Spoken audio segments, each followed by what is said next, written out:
Sa likod ng mamatatayo na bundok ng Sierra Madre, may isang baryo na tila kinalimutan ng panahon. Ito ang Baryo San Roque, isang lugar kung saan ang hangin ay malinis at ang tanging maririnig mulang sa umaga ay ang huninga, ibon at ang pagaspas ng madahon. Ang buhay dito ay simple, payapa, at halos walang pinagbago sa loob ng maraming taon. Ngunit ang kapayapaang ito ay malapit ng masubo sa pagdating ni Marco, isang batang guro mula sa siyudad na punong pangarap na makbahaging kaalaman. Sa kanyang unang araw, habang nililibot niya ang paningin sa munting kapilya at sa ilang kabahayan na gawa sa kahoy, isang maliit na bata ang lumapit sa kanya. Ang mamata nito ay nakniningning na tila mabituin, punong kuryosidad at pag-asa. Siya si Ana, isa sa mga batang sabik na sabik ng matutong magbasa at magsulat. Ang ngiti ng bata ang naging unang sinaknang araw ni Marco sa bagong yuktong kanyang buhay. Habang sila ay naglalakat, isang kakaibang amoy ang biglang humawa sa kanyang pang-amoy. Isang bango na hindi niya panalalanghap kailanman. Isang halong tamis, anghang, at isang bagay na hindi niya may paliwanag, ngunit sadyang nakakatakam at tila nangaakit. Ang amoy ay nakmumula sakay sa isang kainan sa baryo, ang karinderya ni Aling Marisol. Sa harapan ng karinderya ay may ilang nga mesa at upuan na gawa sa kawayan. At sa loob, isang babae ang abala sa paghahalo ng isang malaking kaldero. Siya, si Marisol, ang may-ari ng kainan, isang babaeng may taglay na kagandahang may bahit na kalungkutan. Ang kanyang nga mata ay malalim at ang kanyang kilos ay mahinin ngunit may halong pag-iwas. Ang karinderya niya ay sikat hindi lang sa Baryo San Roque, kundi maging sa mga kalapit baryo dahil sa isang natatanging putahe, ang tinatawag nilang kalderetang ginto. Sabi nga nakatikim na ang lasa nito ay parang isang hiwaga, isang bagay na hanap-hanapin mo at magiging dahilan ng iyong pagbabalik. Subalit, sa likod ng masarap na amoy at ng katanyagan ng kalderetang ginto, ay may mabulong-bulungan na kasabay na kumakalat. Mga kwento tungkol sa misteryosong pinamulan ni Marisol at sa lihim na rekado na nagbibigay buhay sa kanyang lutuin. Isang rekado na walang sinuman ang nakakaalam kung ano at saan namumula. Dahil hindi na niya matiis ang pang-akit na amoy, nagpasya si Marco na humabang papasok sa karinderya ni Aling Marisol. Ang look ng kainan ay simple lamang, kabaliktaran ng ang grandeng bango na namumula rito. May 4 na masanggawa sa kawayan na napapalibutan ng makahoy na upuan, sapat para sa maliit na populasyon ng baryo. Malinis ang sahig, nakawayan at maaliwalas ang paligid, pinalamutian ng mahalamang nakasabit sa mabintana. Bago pa man makapiling ang upuan si Marco, isang masiglang tinik ang sumalubong sa kanya. Ay, good morning Sir Pogi. Welcome sa aming munting paraisong lasa. Halika, pasok ka, huwag kang mahiya. Isang lalaking may makukulay na damit at malambot na pakilos ang lumabas mula sa kusina. May hawak na basahan at may malapat na ngiti sa kanyang ngalabi. Siya si Crispin, ang kanang kamay at kaysa isang katulong ni Marisol sa karinderya. Ang kanyang presensya ay tila isang makulay na bahagari salok na ang simpleng kainan. Naku, tamang-tama ang dating mo sir. Bagong luto ang aming specialty of the house. Ang nag-isang kalderetang ginto. Mabilis na pinunasan ni Crispin ang isang mesa para kay Marco. Ano po ang masasabi ninyo? Isang order para sa bagong guro ng Baryo San Roque? Tumango na lamang si Marco. Bahagyang natatawa sa sigla ni Crispin. Habang hinihintay ang kanyang pakain, muli niyang sinulyapan ang kusina. Dun, sa gitnang usok mula sa mga niluluto, ay nakatayo si Marisol. Tahimik siyang kumikilos. Ang kanyang nga kamay ay sanay na sanay sa paghihiwa ng magulay at karne. Hindi niya pinapansin ang ingay at sigla na nililikha ni Crispin. Tila may sarili siyang mundo sa loob ng kusinang iyon. Ang kanyang kagandahan ay hindi may kakaila, ngunit mayroon itong kasamang aura ngang hiwaga na tila isang manipis na ulap na bumabalot sa kanya. Ilang saglit pa, inilapak na ni Crispin ang isang mangkok sa harap ni Marco. Umalingasaw ang isang napakabangong amoy na lalong nagpatakam sa kanya. Ang sabong kaldereta ay may kakaibang kulay ginto. Tila bahagyang kumikinang sa sinang na araw na tumatagos sa bintana. Ang karne ay mukhang napakalambot at ang magulay ay perpekto ang pagkakaluto. Heto na po sa Marco. Ang kalderetang ginto na magdadala sa iyo sa langit at ibabalik ka rin, pabirong sabi ni Crispin bago bumalik sa kanyang manggawain. Kumuhang kutsara si Marco at maingat na humigop ng sabaw. Sa unang pagdampi pa lang nito sa kanyang dila, isang kakaibang pakiramdam ang gumapang sa kanyang buong katawan. Hindi ito ordinaryong kaldereta. Ang lasa ay pamilyar ngunit kasabay nito ay bago. Isang perpektong pagsasama-samang ngalat, tamis, asim, at isang banayat na anghang na nanunuot sa kanyang lalamunan. Pagkatapos ay tinikman niya ang karne. Totoo nga ang kanyang hinala, ito ay sobrang lambot na halos hindi na kailangang nguyain, tila natutunaw sa kanyang bibig at nag-iwan ng isang lasang mananatili sa kanyang alaala. Napapikit si Marco sa sobrang sarap. Sa buong buhay niya, na isang laking siyudad at nakakain na sa kung saan saang mamahaling restoran, ngayon lang siya nakatikim ng isang putaheng tila may mahika. Bawat subo ay isang bagong karanasan, isang bagong paglalakbay ng panlasa. Habang kumakain, hindi niya may wasang pakmasdan si Marisol. Nakatayo lang ito malapit sa lababo, nakatalikot, at abala sa pahuhugas. Bawat kilos niya ay may dalang kahinahunan at bigat. Nang minsang lumingon ito at naktama ang kanilang nga paningin, mabilis itong umiwas, na parang isang maylap na hayop na ayaw magpahuli. May kung anong lungkot sa mga mata nito na hindi nababagay sa isang lugar na naghahain ng ganito kasarap na pagkain. Mabilis na naubos ni Marco ang isang mangkok ng kanin at ang buong surfing ng kalderetang ginto. Pakiramdam niya ay busok na busok siya, ngunit isang kakaibang klaseng pakabusok, isang pakiramdam ng lubos na kasiyahan na hindi niya panaramdaman dati. Tumayo siya para magbayad, at sa pagkakataong iyon, ay si Marisol ang nasa kaha. Makano po lahat? Tanong ni Marco, sinusubukang ngumiti. 35 pesos po, sagot ni Marisol sa isang mahinang boses, hindi malang tumitingin sa kanyang nga mata.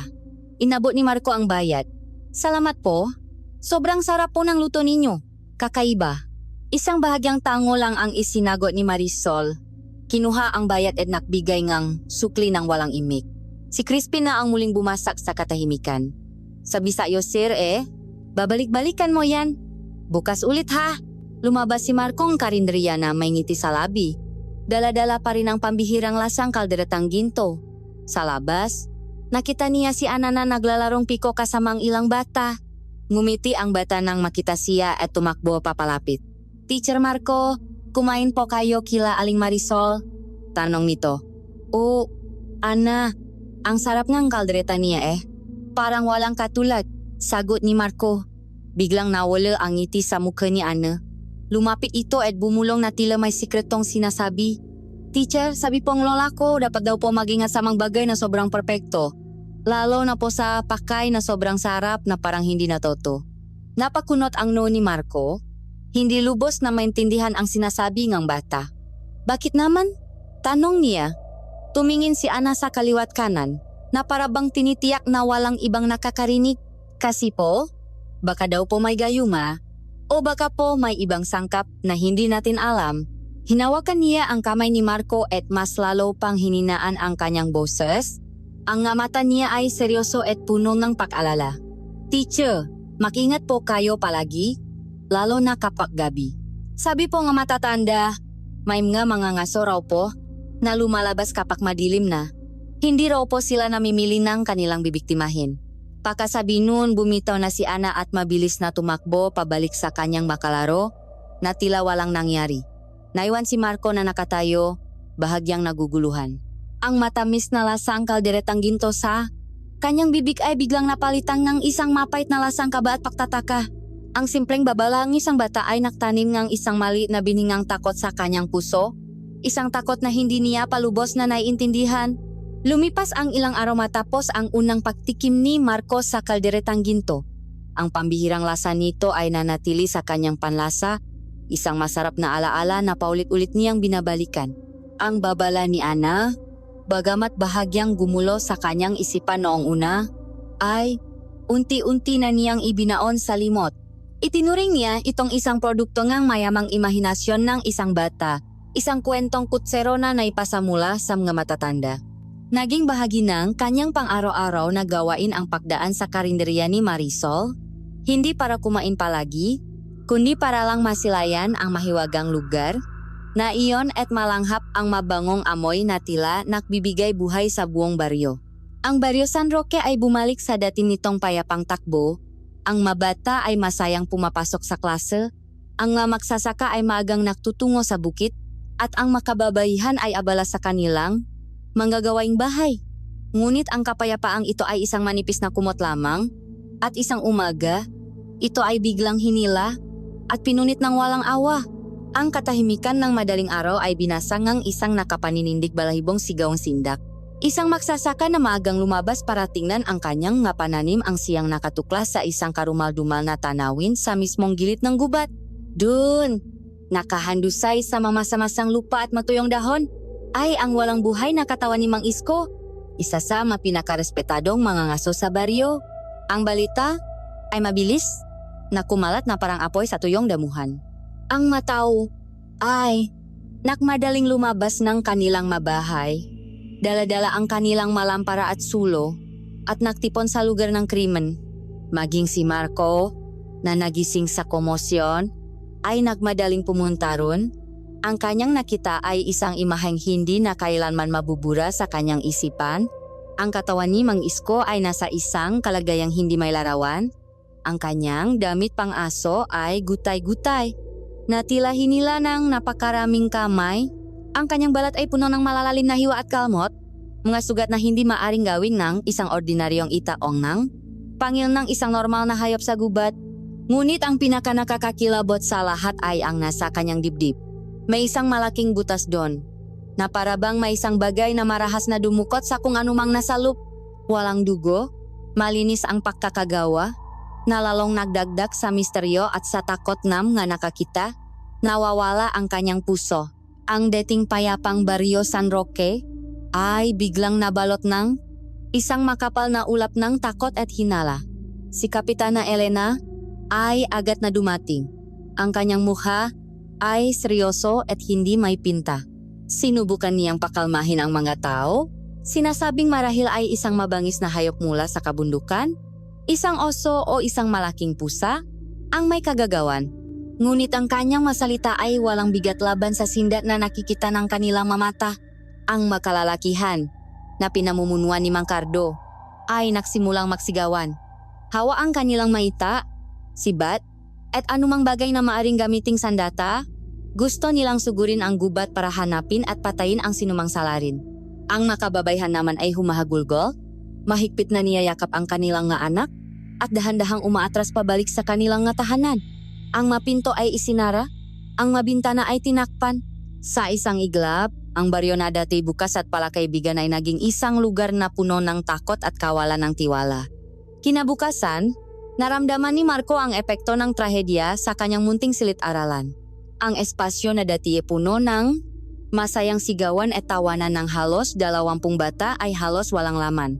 5 na lamang ang dumating, ang kanilang nga mukha ay balisa, at ang kanilang nga mata ay laging sumusulyap sa bintana, na tila nag-abang sa isang panganib na hindi nila nakikita. Naging mahirap para kay Marco na magturo. Paano ka magtuturo na? Alpabeto kung ang tanging nasa isip ng mga bata ay ang halimaw na nagtatago sa gubat? Ngunit sa gitna ng lahat ng ito, sa kanyang karaniwang upuan sa harapan ay nakaupo si Anna. Tahimik siya, ngunit hindi takot. Ang kanyang mga mata ay seryoso, at ang kanyang determinasyon na matuto ay hindi natinak. Ang kanyang presensya ang naging tanglaw ni Marco sa madilim na araw na iyon, isang paalala na mayroon pa ring pag-asa. Lumipas ang mga araw, at ang takot sa baryo ay hindi humupa, bakos ay lalo pa itong lumalim at nakugat. Hindi na pinapalabas ng mga magulang ang kanilang mga anak kapag papalubok na ang araw. Ang malalaki ay nagroronda gabi-gabi. Bit-bit ang kanilang masulo at sandata. Ngunit wala silang makitang anumang kakaiba maliban sa karaniwang matunong ang gubat sa gabi. Ang paliwanag ni Kapitana Elena tungkol sa isang mabangis na hayop ay hindi na pinaniwalaan ng karamihan. Nagsimula ang nga bulungan, sa mga umpukan sa tindahan, sa mga tabi ng ilog, at sa mga anino nga bi, ang nga matatanda ay nagsimulang makbahagi nga kwentong matagal nang nakatago. Makuwento tungkol sa isang uri nga aswang na matagal nang hindi nagpapakita sa kanilang lupain. Isang nilalang na tinatawag nilang maninikim, na ang ibig sabihin ay ang kumukuhang puso. Ayon sa alamat, ang maninikim ay isang aswang na nabubuhay sa pamamagitan ng pakay ng sariwang pusong tao. Ito raw ay nagbibigay sa kanila ng lakas at immortalidad. Ang mga kwentong dati, ginagamit lamang para takutin ang mga batang pasaway, ay biglang nakaroon ng nakapangingilabot na katotohanan. Nakinig si Marco sa mga kwentong ito na may halong pag-aalinlangan at takot. Bilang isang taong galing sa siyudad, mahirap para sa kanya na paniwalaan ang mga ganitong bagay. Ngunit ang imahe ng walang pusong katawan ni Mang Isko ay patuloy na bumabagaba sa kanya. Isang gabi, habang nag-iisa sa kanyang maliit na bahay, hindi niya maiwasang isipin ang lahat ng nangyari. Pagsapit ng dilim, ang Baryo San Roque ay naging isang bayan ng ngamulto. Walang katao-tao sa labas, walang ilaw sa karamihan ng mabahay. Ang tanging maririnig ay ang ugong ng ngin at ang kaluskos ng mga dahon. Dumungaw siya sa bintana at tumingin sa labas. Sa gitna ng kadiliman at katahimikan, isang ilaw ang nananatiling naniningning. Isang mainit at mapulang ilaw na tila isang nag-iimbitang apoy sa gitna ng nagayalong gabi. Ito ang ilaw mula sa karinderya ni Aling Marisol.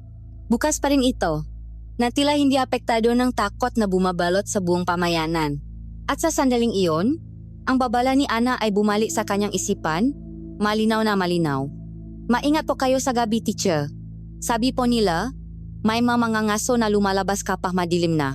Ang nga salitang iyon, na dati parang isang laro lamang, ngayon ay tumatagos sa kanyang puso na parang isang malamig na patalim.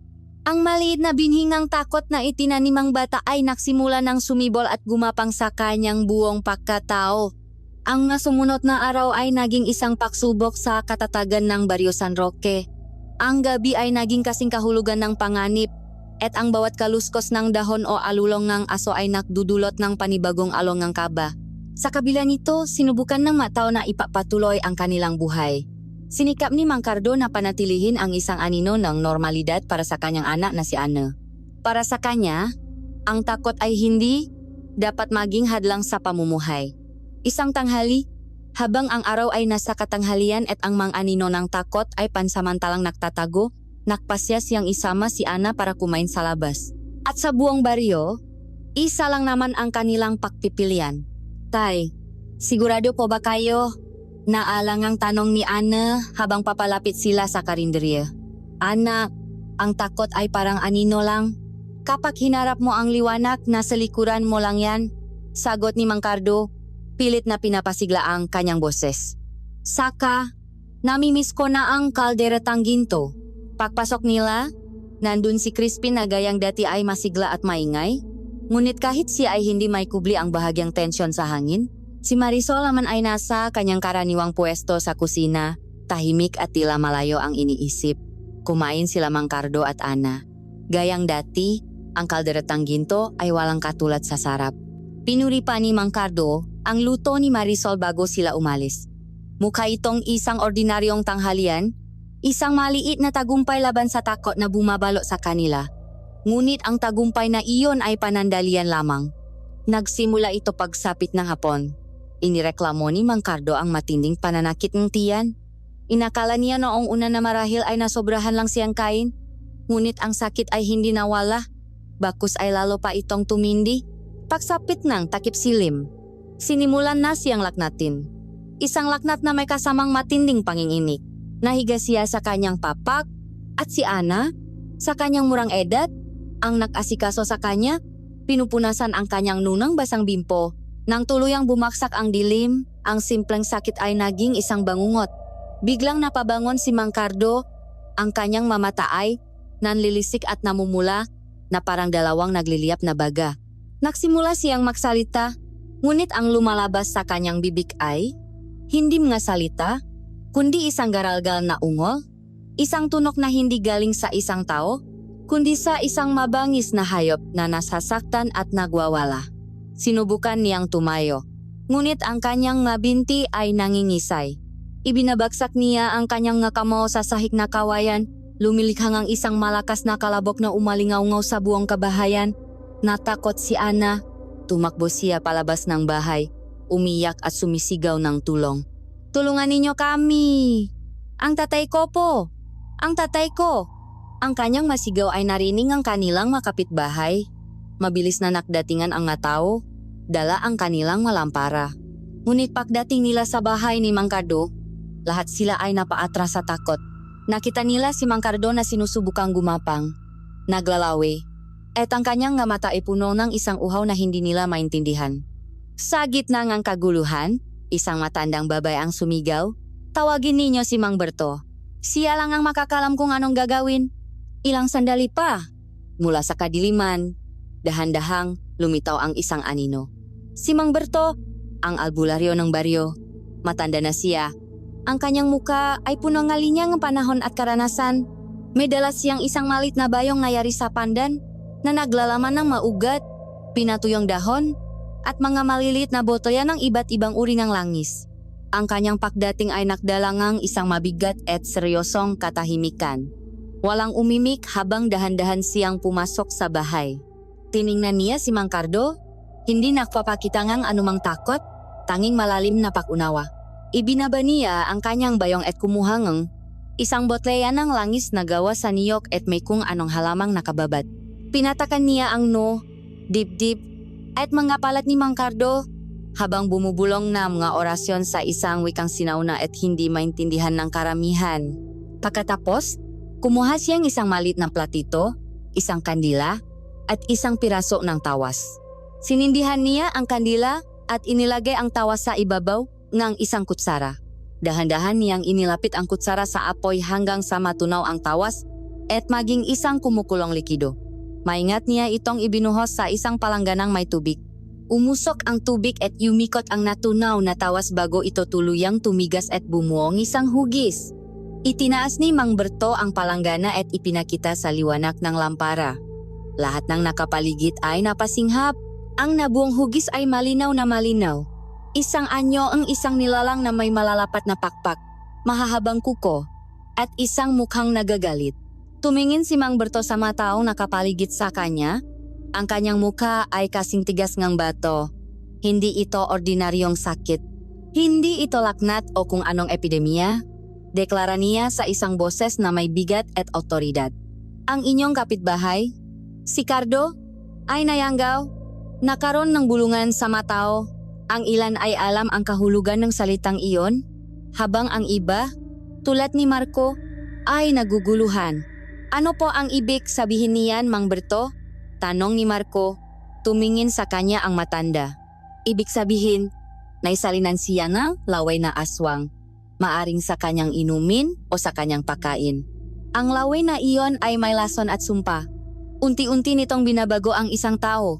Ginagawa siyang katulad nila, isang uhaw sa dugo at laman, isang nakabibinging katahimikan ang bumalot sa lahat. Ang alamat ay nakakaroon na ng muha, at ito ay ang muha ng kanilang kaibigan na si Mang Cardo.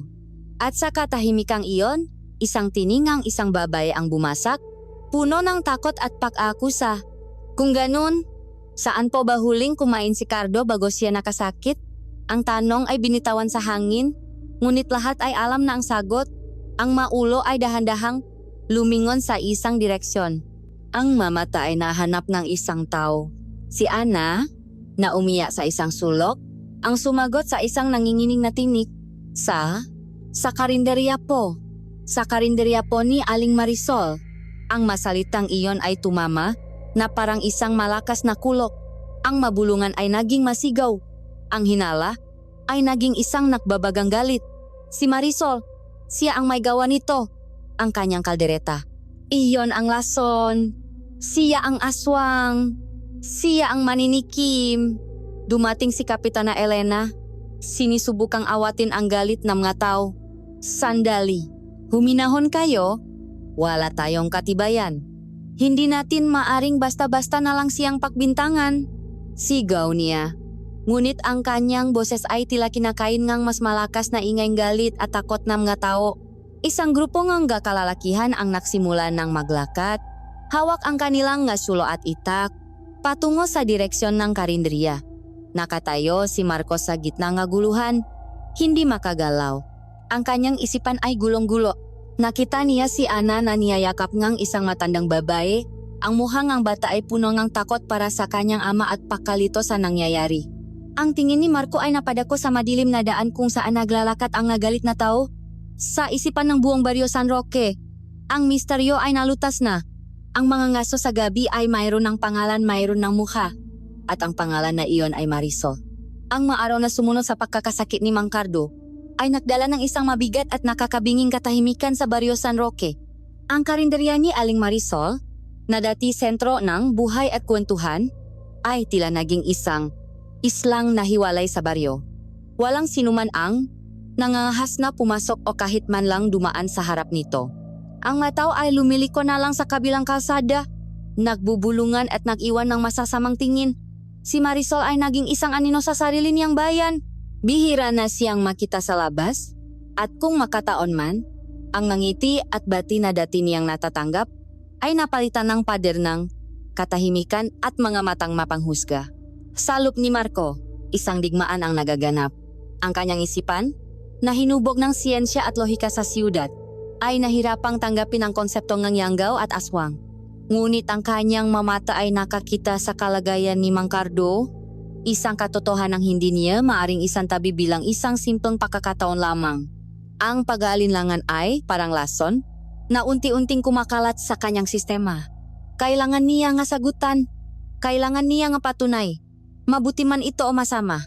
Kaya isang gabi, na ang kalangitan ay balot ng makapal na ulap at walang kahit isang bituin o buwan na nagbibigay liwanag.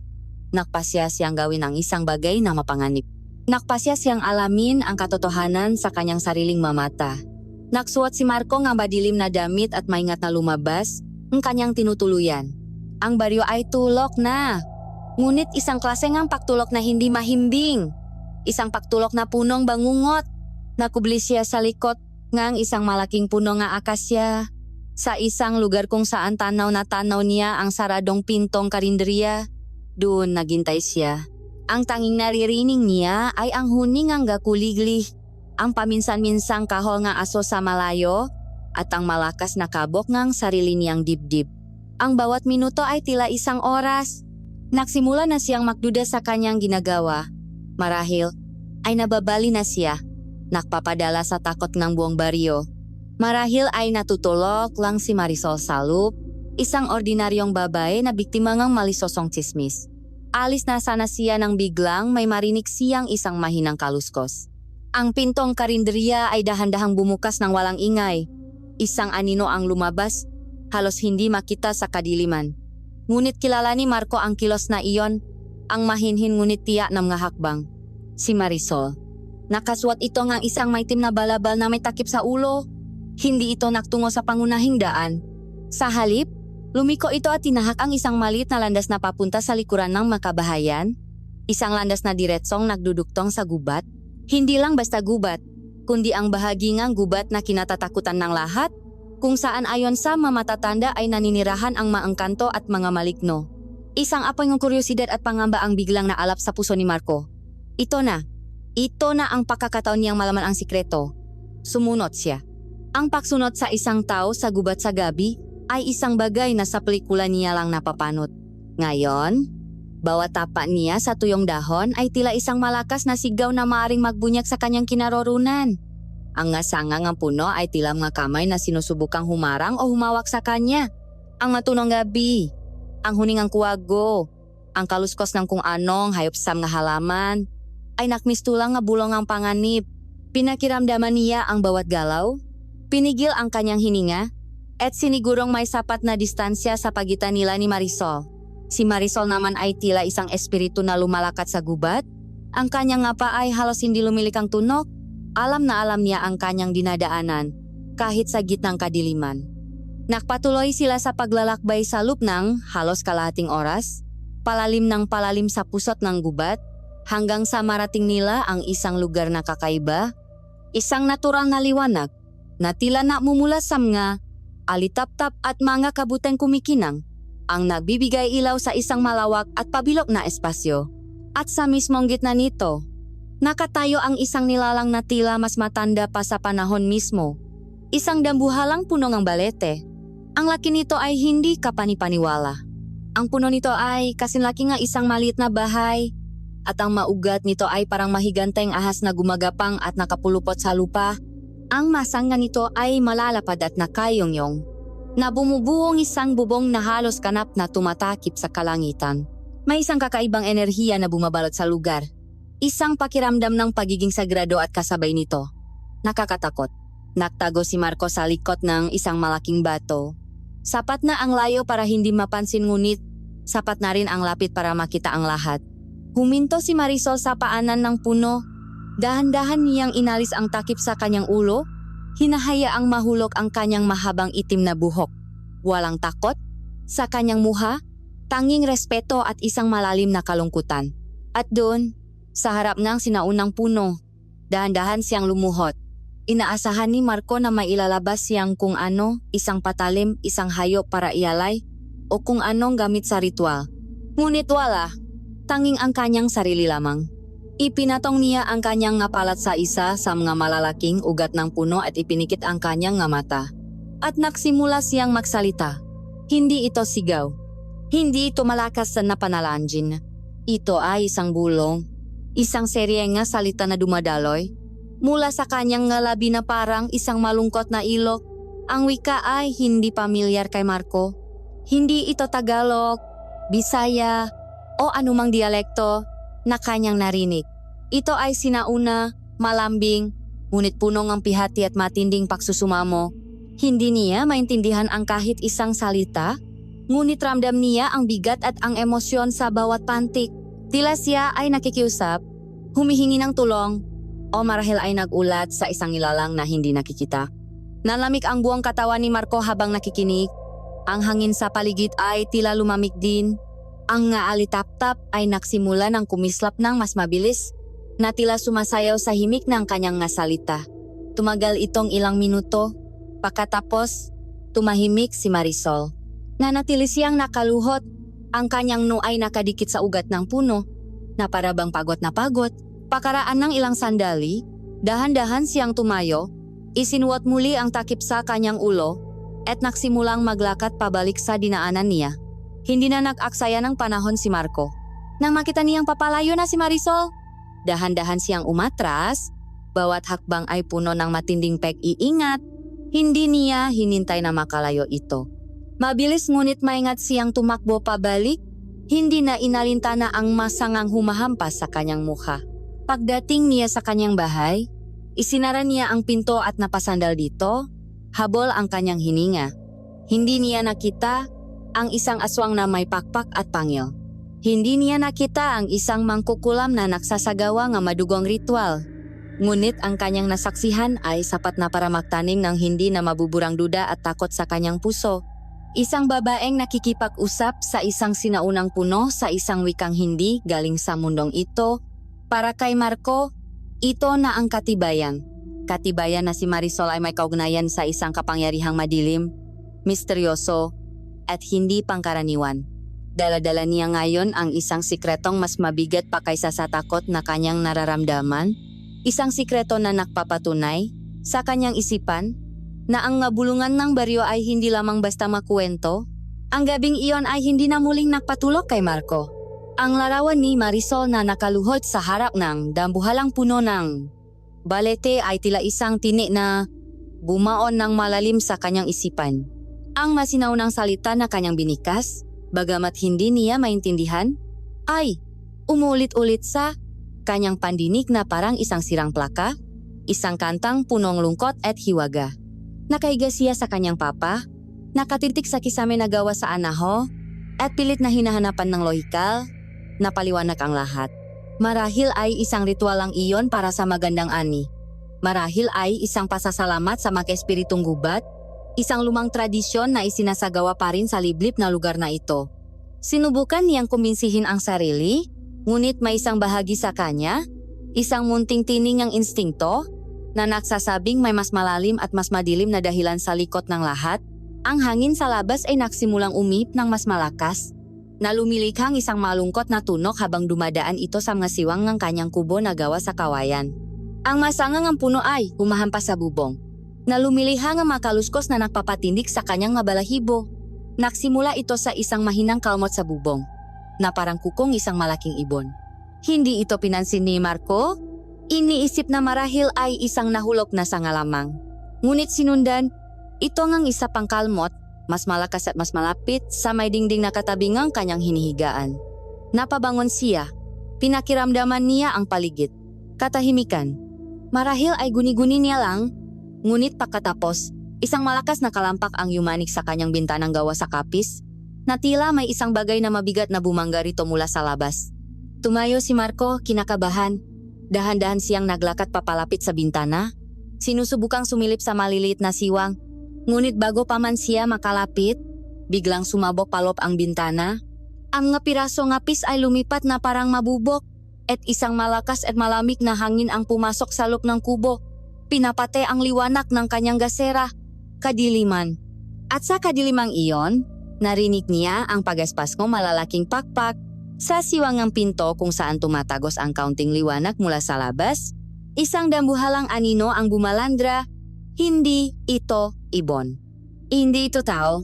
Ang hugis nito ay parang sa isang malaking paniki, ngunit mas malaki, at ang mga pakpak nito ay tila yari sa makapal na katat. Sa gitna ngang aninong iyon, dalawang pulang mata ang nagliliyap na parang mabaga, nakatitik ng diretso sa kanya. Sa sobrang takot, napaatras si Marco. Natisot siya sa isang bangkito at bumaksak sa sahig. Dinampot niya ang unang bagay na kanyang nahawakan, isang makapal na libro. Mabilis na sumugot ang nilalang. Ang makuko nito ay humahaging sa hangin na parang mapatalim. Ipinangharang niya ang libro. Isang nakabibinging tunong ng pakapunit ang kanyang narinig ng walang kahirap-hirap na sinira ng makuko ng halimaw ang kapal ng libro. Isang nakapangingilabot na sigaw na tila pinahalong tili at ungol ang pinakawalang ng nilalang. Nag-ikpaw si Marco patagilid, umiwas sa isa pang atake. Ngunit huli na ang lahat. Naramdaman niya ang isang matalim at nakapoy na sakit sa kanyang kaliwang braso. Na tila hinati itong limang nakbabagang bakal. Napasigaw siya sa sakit. Dumalay ang mainit na dugo sa kanyang braso at tumulo sa sahig. Ngunit ang sakit ay nakdulot din ng adrenalin. Duguan at halos mawalan ng pag-asa, ngunit puno ng matinding pagnanais na mabuhay, naalala niya ang itak na ibinigay sa kanya ng isang magsasaka para sa proteksyon. Nakasabit ito sa dingding. Gumapang siya ng mabilis. Hindi inalintana ang sakit at sinunggaban ang puluhan ng itak. Pagharap niya, ang halimaw ay muling susugot gamit ang lahat ng kanyang natitirang lakas. Walang atubili niyang iwinasiwas ang ita. Isang malakas na tunok ang umalingaw nang tumama ang talim ng ita sa isa sa mga pakpak ng nilalang. Isang mas matinis at mas masakit na sigaw ang pinakawalang ng halimaw. Isang sigaw na hindi galing sa tao, kundi sa isang nilalang mula sa bangungot. Napaatras ito, tila nasaktan ng husto. Mabilis itong lumipat palabas sa sirang bintana at nawala sa kadiliman ng gabi. Naiwan si Marco na nanginginig sa sahig. Sa gitnang nakalat na gamit at basak na kapis, hawak ang kanyang duguan at halos hindi may galaw na braso. Ang kanyang munting bahay ay wasak. Ngunit ang mas wasak ay ang kanyang paniniwala sa isang mundong may lohika at kaayusan. Sa sandaling iyon, lahat ng kanyang pag-alinlangan, lahat ng kanyang pagtatangkang ipaliwanag ang mapangyayari, ay naglaho. Ang halimaw ay totu, ang aswang ay totu, at kagabi lang, sinundan niya ang babaeng pinaghinalaan ng buong baryo na isa sama ito. Nakpalipas siyang gabi nagising, binabantayan ang pinto, hawak ang itak, at pilit na tinatahi ang kanyang sugat. Gamit ang karayom at sinulit mula sa kanyang munting sewing kit. Kinaumagahan kahit na kumikirot ang kanyang sugat at mataas ang kanyang laknat, pinilit niyang lumabas. Kailangan niyang magsalita. Kailangan niyang ipaalam kay Kapitana Elena at sa buong baryo ang nangyari. Ngunit pagsampa niya sa daan, isang mas malaking kaguluhan ang kanyang nasaksihan. Isang kaguluhan na mas malakas pa kaysa sa takot. Isang kaguluhan na pinapatakbo ngang desperasyon. Nakita niya si Mang Cardona tumatakbo sa gitna ng alsada, ang kanyang damit ay gusot, ang kanyang buhok ay gulo-gulo, at ang kanyang muka ay isang maskara ngang purong paghihinakpis. Paulit-ulit niyang isinisigaw ang isang pangalan. Ang kanyang boses ay basak at paos na, "Ana, Ana, nasaan ang anak ko? Tulungan ninyo ako. Nawawala ang anak ko." Mabilis na naglabasan ang mga tao mula sa kanilang mga bahay. Kinuyok nila si Mang Cardo. Tinatanong kung anong nangyari. Ayon sa kanya, dahil sa pagod at pag-alala, nakatulog siya sa sahig sa tabi ng papak ni Ana. Pagising niya kaninang madaling araw para tingnan ang kalagayan ng anak, wala na ito. Ang kumot ay nakatiklop pa, ngunit ang bata ay wala na. Ang bintana ng kanilang silid ay bukas ng maluwag, umuugoy-ugoy sa malamig na hangin ng umaga. Ang balita ay kumalat na parang epidemya. Nawawala si Ana, ang naisang anak ni Mang Cardo, ang pinakamatalino at pinakamasiglang bata sa klase ni Marco. Ang batang nagbigay sa kanya ng babala. Ang takot na ilang araw, nang namumuo sa dip-dip ng taga Barrio San Roque ay biglang sumabok at naging isang nagapoy na galit. Isang bagay na patayin ang isang mangangaso. Isa pang bagay na isumpa ang isang ama. Ngunit ang pakuha sa isang batang walang kalaban-laban, iyon ay isang kasalanang hindi na mapapatawad. Ang linya ay nalampasan na. Nagtipon ang makalalakihan sa gitna ng baryo. Ang kanilang madala ay hindi na lamang masulo para sa pagroronda, kundi maitak na bagong hasa, masibat na matutulis, at mga panang handang pumatay. Ang kanilang mamuka ay hindi na nagpapakitang takot, kundi ngang matinding pakamuhi. Nakatayo si Marco sa gitna nila, hawak ang kanyang sugatang braso. Ang matinding sakit ay isang paalala sa makukong halimaw, sa mapulang mata nito sa dilim. Sa kanyang isipan, ang lahat ng piraso ay nagduktong-duktong na. Ang misteryosong kaldereta, ang ritual sa puno ng balete, ang pag-atake sa kanya, at ngayon, ang pagkawala ni Ana. Para sa kanya, isa lang ang maaring may kagagawan ng lahat. Ang kanyang takot ay naging galit, at ang kanyang galit ay humalo sa galit ng buong baryo. Isang pinagsama-samang put na naghahanap ng isang pangalan, isang mukha, isang biktima, at lahat sila ay nakatingin sa isang direksyon, sa direksyon ng karinderyang nakasara pa rin, ang tahanan ng babaeng nagdala ng hiwaga at ngayon ng kamatayan sa kanilang baryo. Ang umaga ay sumikat sa isang Barrio San Roque na hindi na mapakali. Ang galit ay parang isang ilok na umapaw sa kanyang pampang, handang tangayin ang anumang dumaan. Ang nakalalakihan, na may mga matang nag-apoy sa put at makamay na mahigpit na nakahawak sa kanilang maitak at sulo, ay naktipon sa gitna ng plaza. Sila ay isang hugbo na isinilang mula sa takot at pihati, at handa na silang sumugot sa kutang kanilang kaawe, ang karinderya ni Aling Marisol. Si Kapitana Elena ay desperadong pumapagit na. Ang kanyang nga braso ay nakaunat na tila sinusubukang pigilan ang isang dambuhalang alon. Makababayan, pakiusap, mag-isip muna tayo. Huwag nating ilagay ang batas sa ating makamay. Sigaw niya. Ngunit ang kanyang boses ay tila isang maliit na dahon na pilit na nilulunot ng umaatungal na agos ng galit. Anong batas, Kapitana? Ang batas ba ang kumuha sa anak ko? Umaling-awngo ang basa na tini ni Mang Cardo na nakatayo sa harapan ng mga tao. Ang kanyang muka ay isang larawan ng pakasira. Nakatayo sa gilid si Marco. Ang kanyang sugatang braso ay nakabenda at kumikirot. Ang sakit ay isang pisikal na paalala ng karahasang kanyang naranasan. At sa kanyang puso, ang galit ay nagsisimula ng manaig sa kanyang rason. Sa kanyang isipan, malinaw na ang lahat. Si Marisol ang may gawang lahat ng ito.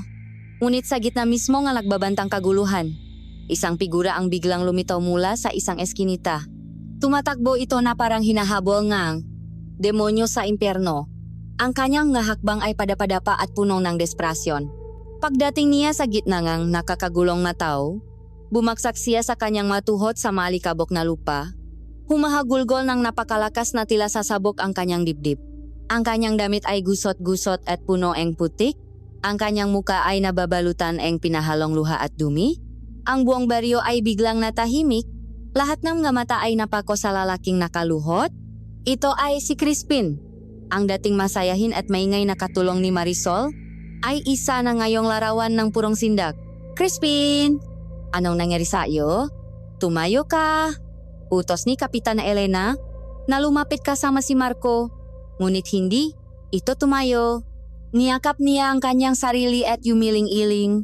Ang kanyang mahikbi ay nagiging masalitang hindi maintindihan. Siya, hindi ko na kaya. Hindi ko na kayang itago. Ungol niya. Ang sino, Crispin? Sino ang tinutukoy mo? Magsalita ka ng malinaw. Sabi ni Marco, hinawakan siya sa balikat, itinulak siya ni Crispin palayo. Uvak, baka kung anong gawin niya sa inyo. Sa ating lahat, tumingala si Crispin. Ang kanyang nga mata ay namumukto at punong takot na tila naka. Kita siyang multo. Tumingin siya kay Kapitana Elena, kay Marco, at sa lahat ng taong nakapaligid sa kanya. Patawarin ninyo ako, sabi niya sa nanginginig na boses. Patawarin ninyo ako sa aking kaduwagan. Tapat noong ko pa sinabi. Ang alin, Crispin? Ano ang dapat mong sinabi? Mahinahong tanong ni Kapitana Elena. Sinusubukang pakalmahin ang nakpapanik na lalaki.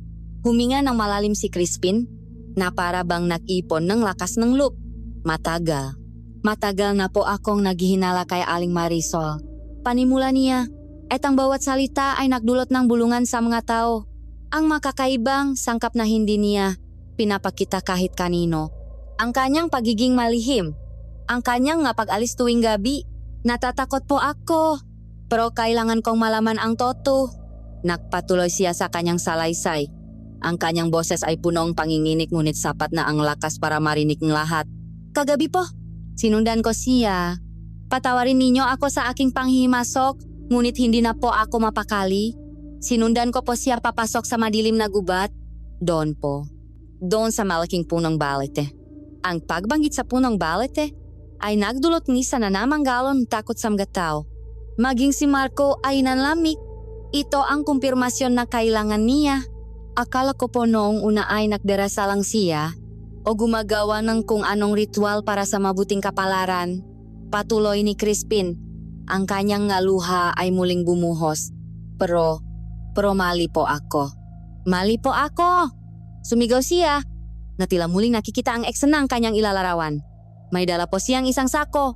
At mula sa sako, inilabas niya ang isang malaking itim na aso. Wala ng buhay. Sa harap po mismong puno, gamit ang isang kumikinang na patalim, binuksan niya ang dibdib nito at kinuha ang puso. Isang kolektibong singhap ng sindak ang narinig mula sa matao. Ang pagkakatulad sa nangyari kay Mang Isko ay hindi maaring ipagsawalang bahala. Nakita ko po! Nakita ko ng dalawang mata ko. Sigaw ni Crispin. Ang mata niya ay nagliyap na pula sa dilim habang inialay niya ang duguan pang puso sa puno at bumubulong siya ng mga salitang hindi ko maintindihan, mga salitang galing sa impyerno, mga salitang demonyo. Dinukot niya ang kanyang buhok sa sobrang desperasyon. Tumakbo po ako. Tumakbo ako ng mabilis hanggat kaya ko at nagtago buong gabi. Natakot po ako na baka ako ang isunod niya. Natakot po ako para sa buhay ko. Pagkatapos ay tumingin siya kay Mang Cardo. Ang kanyang mukha ay puno ng awa at pagsisisi. Ngunit ngayong umaga, nang marinig ko po na nawawala ang anghel ninyo, nang marinig ko pong nawawala si Ana, Diyos ko po, naintindihan ko na ang lahat. Tumingin siya sa langit at sumigaw na parang nasisiraan ng bait. Hindi na po hayop ang kailangan niya para sa kanyang ritual. Humihingi na po siya nga mas malakas na alay. Kailangan niya ng isang dalisay at inosenteng kaluluwa. Kinuha niya si Ana. Kinuha nga aswang na iyon ang bata. Ang mahuling salita ni Crispin ay parang isang kidlat na tumama sa pusong bawat isa. Ang galit ng mga tao ay sumabog na parang isang bulkan. Ang lahat ng natitirang pag-alinlangan ay naglaho, napalitan ng isang hindi matitinak na katiyakan. Ang masigawng paghihiganti ay umaling-aungaw sa buong baryo, mas malakas at mas mabangis kaysa dati. Papatayin natin ang demonyo! Sunugin ang bahay ngang pukulam! Iligtas si Ana! Sigaw ni Mang Cardo. Ang kanyang mata ay nanlilisik sa galit at pakamuhi. Maging si Marco ay nadala na sa agos. Ang salaysay ni Crispin ang nakbigay ng isang nakakakilabot na paliwanag sa lahat ng kanyang nakita at naranasan. Ang babaeng nakalay ngang puso ngang hayop ay ang parehong nilalang na umatake sa kanya. At ngayon, hawak nito ang buhay ngang kanyang paboritong estudyante. Wala nang makakapigil sa mga tao. Si Kapitana Elena ay napaatras na lamang. Walang magawa sa harap ng nakakaisangput ng kanyang nga nasasakupan. Sa pangunguna ni Mang Cardo at sa tahimik na paksang-ayon na rin ni Marco, ang galit ng mga mamamayan ay nagsimulang mamarsa. Ang kanilang masulo ay nagliliyap na parang mamata, gandemonyo sa sikat na umaga. Ang kanilang maitak ay kumikinang, uhaw sa paghihiganti. Nagsimula na ang paghahanap sa aswang. At sa likuran ng lahat, Naiwan si Crispin, nakaluhod pa rin at patuloy na umiyak sa lupa. Ngunit nang tumalikot na ang lahat at ang kanilang atensyon ay na kay Marisol na, isang bahagyang pagbabago ang naganap sa kanyang mukha. Sa isang saglit, ang kanyang ngalabi ay bahagyang umangat at bumuo ang isang ngisingang tagumpay, isang ngisi na kasing laming ang gabi at kasing dilim ang kasama ang kanyang nilika. Bago ito mabilis na naglaho at napalitan muli, ng maskara ng isang kaawa-awang biktima. Ang umaga ay mabilis na naging tanghali. Ngunit ang init ng araw ay hindi kayang tumbasan ang nakaalap na galit sa puso ng taga Barrio San Roque. Ang hukbong ng mamamayan ay huminto sa harap ng karinderya ni Aling Marisol. Ang dating masayang kainan ay nakasara ng mahigpit, tahimik na tila isang puntot. Ang mabintana nito ay sarado na parabang nakatago mula sa mamapanghusgang mata ng baryo. Ang katahimikan nito ay hindi nakdulot ng pag-alinlangan. Bakus ay lalo lamang nagsilbing gatong sa kanilang nakapoy na put. Buksan mo ang pinto, Marisol! Harapin mo kami, mangkukulam. Sigaw ng isang lalaki at sinundan ito ng tsorong nga galit na tinik. Ilabas mo ang bata. Wala kang karapatang magtago, demonyo! Si Kapitana Elena, bagamat alam niyang wala na siyang magagawa para pigilan ang Macao, ay sinubukan pa ring magpasok ng kaunting kaayusan. Ang sadya natin dito ay hanapin si Ana. Tandaan ninyo, si Ana ang ating kailangan. Huwag kayong gagawa ng anumang bagay na pagsisisihan natin. Sigaw niya. Ngunit para kay Mang Cardo, ang pasensya ay isang salitang wala ng kahulugan. Dinampot niya ang isang malaking piraso ng kahoy na napulot sa daan at, gamit ang lahat ng lakas na dulot ng kanyang pihati, buong puwersa niyang ibinangga ito sa pinto. Isang malakas na lagabok ang umaling-aungaw, sinundan ng tunong na babasak na kahoy. Sa pangalawang pahampas, bumigay ang kandado at bumukas ang pinto. Pumasok ang nga tao na parang isang bagyo. Ang kanilang nga paay yumayanik sa sahik na kawayan. Ang dating maaliwalas na kainan ay naging sentro ng kaguluhan. Binaliktad nila ang nga mesa, hinagis ang nga upuan, at ibinuhos ang laman ng masako ng bigas at harina. Naghahanap ng anumang senyales, anumang bakas. Si Marco, hawak ang kanyang sugatang braso, ay pumasok sa kusina. Ang lugar kung saan una niyang natikman ang mahiwagang kaldereta ay ngayon ay blanko at malamig. Ang masarap na amoy ay napalitan ng amoy ng alikabok at katahimikan. Ngunit wala silang nakita. Walang Marisol. At higit sa lahat, walang Ana. Ang paunang galit ay nagsimulang mahaluan ng pakadismaya. Wala siya rito, sigaw ng isa. Marahil ay tumakas na ang bruha. Sagot ng isa pa. Paano na si Ana? Humigbing tanong ng isang babae. Sa gitnang paghahanap si Crispin, na kanina patahimik na tumutulong habang umiyak, ay biglang natisot sa isang hindi pantay na bahagi ngang sahig malapit sa kalan. Bumaksak siya sa sahig na kawayan at ang kanyang pagbagsak ay lumihang isang kakaibang tunok, isang tunok na malalim at hungkak.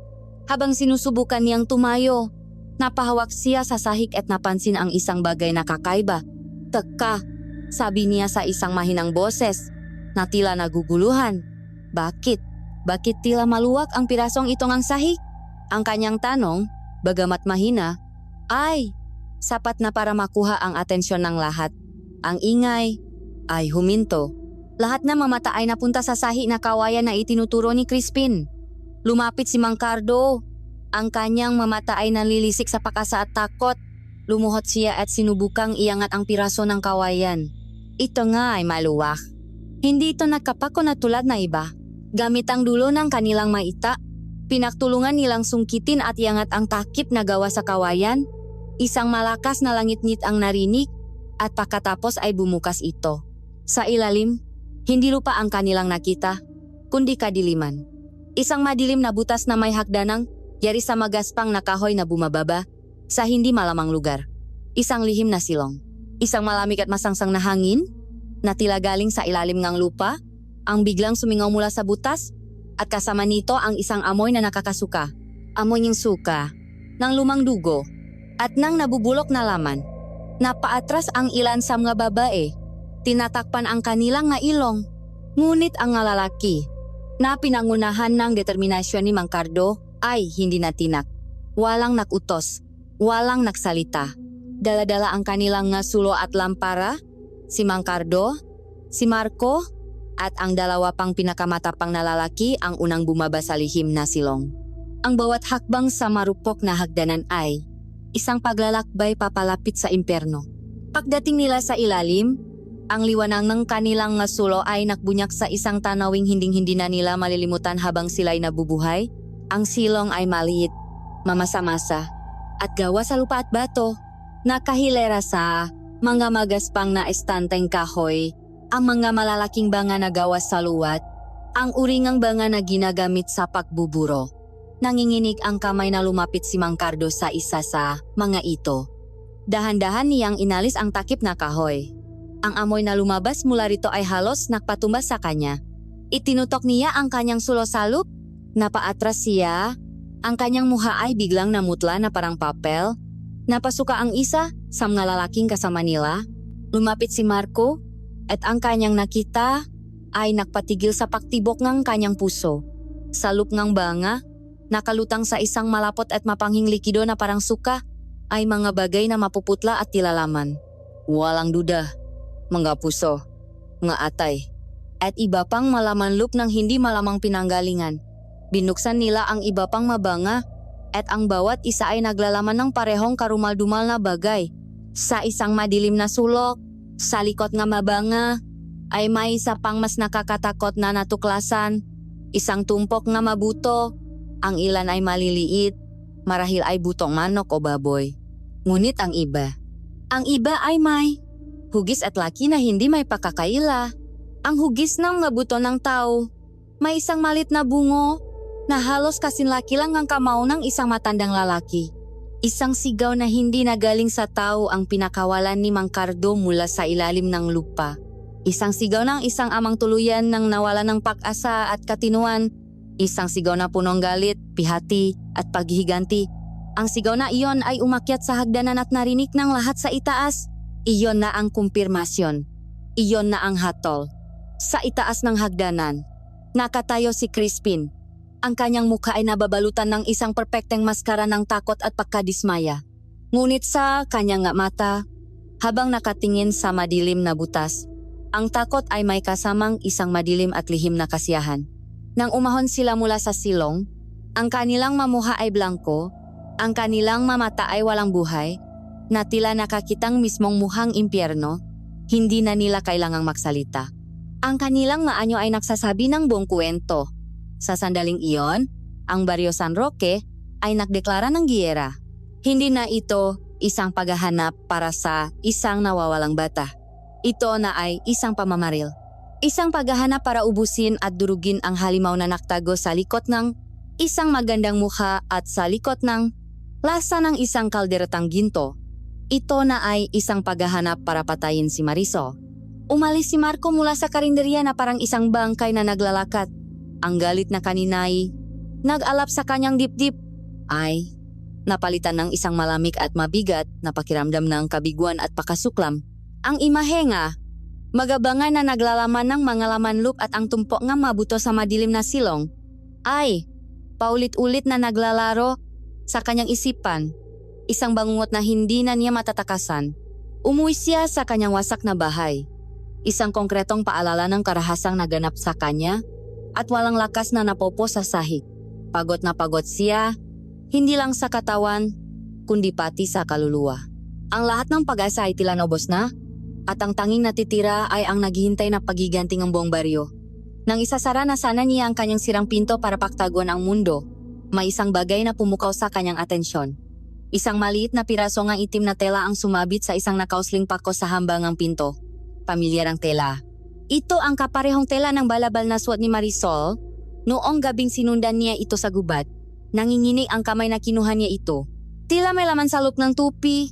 Maingat niyang binukat ang tela at mula rito ay nahulog ang isang malit at lukot na piraso ng papel. Isa itong mapa, magaspang ang pagkakaguhit na nagpapakita nga pamilyar na palatandaan sa baryo ang ilog, ang malaking punong mangga at isang linyang tumuturo papasok sa kabundukan. Sa ilalim ng mapa, may ilang salitang nakasulat sa nanginginig na sulat kamay. Ang nawawala ay hindi laging kinuha ng inaakusahan. Hanapin ang bibig ng kuweba kung saan natutulok ang araw. Napakunot ang nun ni Marco. Anong ibig sabihin nito? Isang patibong? Isang paraan para iligaw sila at tuluyan ng makatakas si Marisol? Ngunit kung isa itong patibong, bakit sa kanya ito ibibigay? Bakit siya tutulungan ng isang halimaw na mahanap ang sarili nitong biktima? Ang lohika ay nagsasabing huwag itong pansinin, ngunit ang isang malit na bahaging ang kanyang puso, isang bahaging despradong kumakapit sa pag-asa, ay nagsasabing kailangan niyang subukan. Ito na lang ang natitira.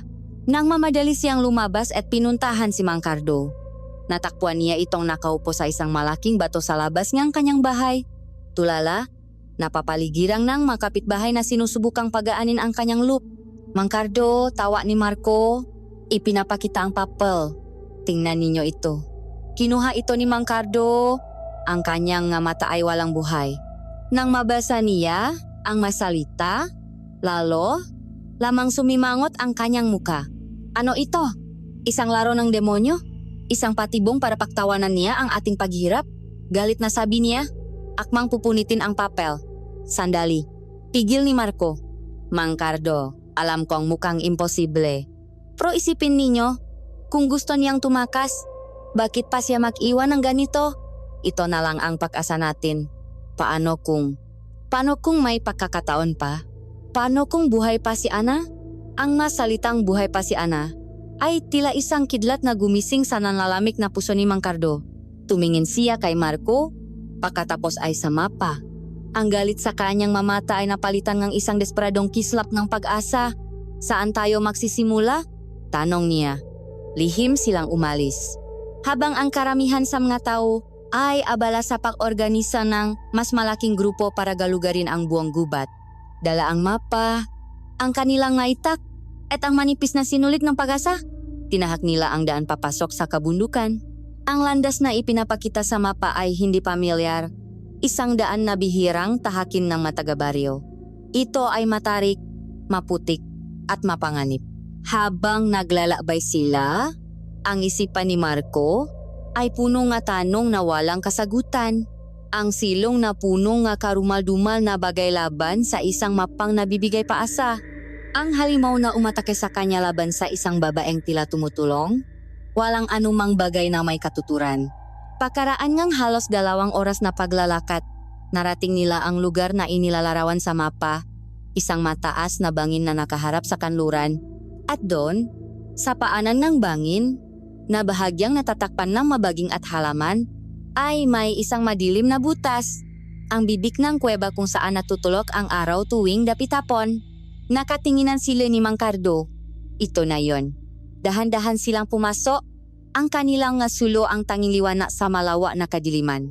Malamig at mamasa-masa sa loob, at ang tanging naririnig nila yung tunog ng pumapatak na tubig mula sa itaas at ang malakas na pakabog ng kanilang nadibdib. Ana? Nangingin inatawa ni Mang Cardo. Ang kanyang boses ay halos kinakain ng katahimikan ng kuweba. Ana, nandiyan ka ba? Walang sumagot. Nagpatuloy sila sa paglalakad ng mas malalim. At pagkatapos, narinig nila ito. Isang mahinang tunog, isang hikbi. Ana, mas malakas na tawag ni Mang Cardo. Mula sa isang madilim na sulok, narinig nila ang isang maliit na tinig. Tay, mabilis silang tumakbo patungo sa direksyon ng boses. Nang iangat ni Marco ang sulo, ang liwanag nito ay nagbunyak sa isang eksenang hindi nila inaasahan. Dun, sa sahig ng kuweba, ay nakaupo si Ana. Siya ay nangiinis sa takot at ginaw. Ang kanyang damit ay marumi, ngunit buos siya at walang galos. Anak ko, sigaw ni Mang Cardo at mabilis na niyakap ang bata. Ang mag-ama ay nakiyakan.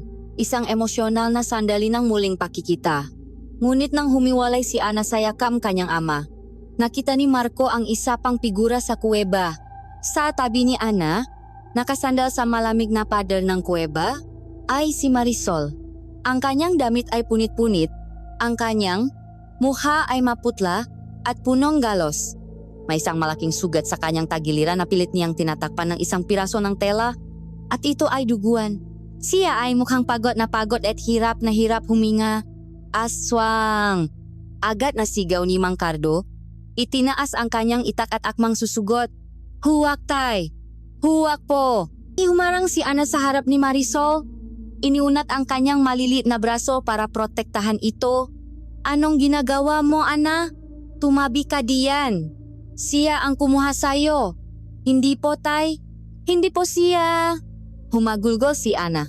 Siya po ang nagligtas sa akin. Napatigil si Mang Cardo. Maging si Marco ay hindi makapaniwala sa kanyang narinig. Anong ibig mong sabihin, Ana? Makwento ka? Mahinahong sabi ni Marco. Nanginginig pa rin.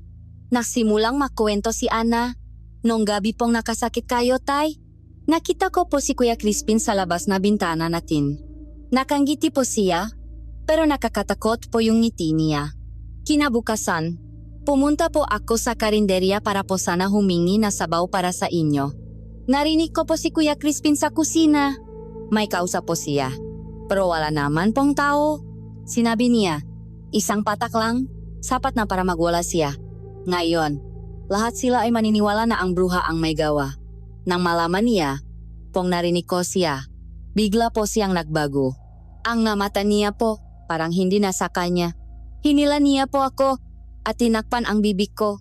Ipinagpatuloy ng bata ang kanyang salaysay. Dinala niya ako dito sa kuweba.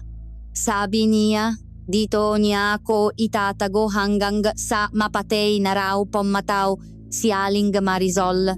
Pero dumating po si Aling Marisol. Naglaban po sila. Si Kuya Crispin po, naging halimaw siya, Tay. Katulad po nung sinabi ni Teacher Marco, pero nilabanan po siya ni Aling Marisol. Nasugatan po siya, pero naitaboy niya po si Kuya Crispin. Tumingin si Marco at Mang Cardo kay Marisol na ngayon ay hirap ng manatiling gising. Ang ritual na nakita mo sa gubat. Nagsalita si Marisol sa isang mahinang boses. Nakatingin kay Marco. Hindi iyon para sa kasamaan. Iyon ay isang sinaunang panawagan ng tulong sa mga nagbabantay sa gubat na ito. Isang panalangin para sa proteksyon laban sa kasamaang matagal ko nang nararamdaman. Mula kay Crispin. Napatulala si Marco at Mang Cardo. Ang lahat ng kanilang pinaniwalaan, ang lahat ng kanilang galit ay nakatutok sa maling tao, ang ebidensya sa silong. Tiyak na itinanim ni Crispin. Ang pag-atake kay Marco. Gawa ni Crispin. Ang pagkawala ni Ana. Si Crispin. At ang babaeng ito? Ang babaeng hinahabol ngayon ng buong baryo para patayin? Ang siyang nagsakripisyo ng sarili para iligtas ang bata? Ang tunay na halimaw ay malayang naglalakad sa baryo? Nakasuot ng isang maskarang kabaitan at pagiging biktima? Habang ang buong bayan ay naging kanyang mapapet sa isang madugong palabas. Naintindihan nila na ang kanilang giyera ay hindi pa tapos. Sa katunayan, ito ay ngayon pa lamang tunay na nagsisimula. Ang malamig na sahig ng kuweba ang naging saksi sa isang katotohanang bumaliktad sa mundo ni na Marco at Mang Cardo. Sa isang iglap, ang kanilang kalaban ay naging biktima at ang kanilang pinakakatiwalaang kaibigan ay naging isang halimaw na nagkukubli sa likod ng isang maskara. Ang unang kailangan nilang gawin ay alagaan ang sugat ni Marisol. Gamit ang kaalaman ni Mang Cardo sa mga halamang gamot. Kumuha siya nga dahon ng bayabas mula sa labas ng kuweba. Dinikdik ang nga ito gamit ang dalawang bato at maingat na ipinantapa sa sugat sa tagiliran ni Marisol para mapigilan ang pagdurugo. Si Ana naman ay mahigpit na nakayakap sa kanyang ama. Paminsan-minsan ay sumusulyap kay Marisol na may pag-alala sa kanyang mata. Ano ang gagawin natin ngayon? Basak ni Marco sa katahimikan. Ang buong baryo ay galit sa iyo, sabi niya kay Marisol. At ngayon, dahil kasama mo kami, pati kami ay ituturing na nilang matraidor. Kailangan nating ipaalam sa kanila ang totoo. Despradong sabi ni Mang Cardo. Kailangang malaman nila na si Crispin ang demonyo. At paano natin gagawin iyon? Mahinang sagot ni Marisol. Bawat salita ay may kasamang sakit. Sino ang maniniwala sa atin? Sa isang pinaghihinalaang aswang? Sa isang amang nawalan ng anak? At sa isang bagong guro? Laban sa kanila si Crispin, na ngayon ay isa ng bayani sa kanilang mga mata. At ang katibayan sa silong. Napakatalino ng kanyang pakakatanim. Walang sinuman ang magdududa. Tama si Marisol. Sila ay dehado. Kailangan nila ng isang plano, isang paraan para ilabas ang katotohanan nang hindi sila ang unang pinapatay. Isang ideya ang biglang nabuo sa isipan ni Marco. Isang ideyang mapanganib ngunit marahil ay ang tanging paraan. Gagamitin natin ang sarili niyang sandata laban sa kanya, sabi ni Marco. Ang kanyang pagiging mapagpanggap at ang kanyang tiwala sa sarili. Kailangan nating painan si Crispin. Tumingin sa kanya si Marisol at sa unang pagkakataon, nakita ni Marco ang isang kislap ng pahanga sa mata nito. Ano ang nasa isip mo? Si Crispin ay nagtagumpay dahil nakuha niya ang tiwala ng lahat. Paliwanag ni Marco. Ako ang isa sa mga unang naniwala sa kanya matapos kong makita ang ritual mo. Kung lalapit ako sa kanya, hindi bilang kaawe, kundi bilang isang kakampi na nalilito at humingi ng tulong, baka makuha ko siyang magsalita. At ano ang dahilan kung bakit kaniya pinakatiwalaan? Tanong ni Mangardo. Dito sumagot si Marisol. Dahil sa akin, sabi niya, at isang bahid ng pait ang gumuhit sa kanyang muha. Bago pa dumating si Marco, si Crispin ay may kakaibang pagtingin sa akin. Hindi ko ito pinansin. Ngunit nang dumating ka, tumingin siya kay Marco. Nakita niya kung paano ka tumingin sa akin. At nakita niya kung paano ako tumingin sa iyo. Ang selos. Iyon ang pinakamalakas na lason. Iyon ang kanyang kahinaan. Kung ipapakita mo sa kanya na wala ka ng pakialam sa akin at ang tanging gusto mo na lang ay mapuksa ang kasamaan, susunod siya sa iyo. Ang plano ay nabuo. Kailangan muna nilang makabalik sa baryo nang hindi nakikita.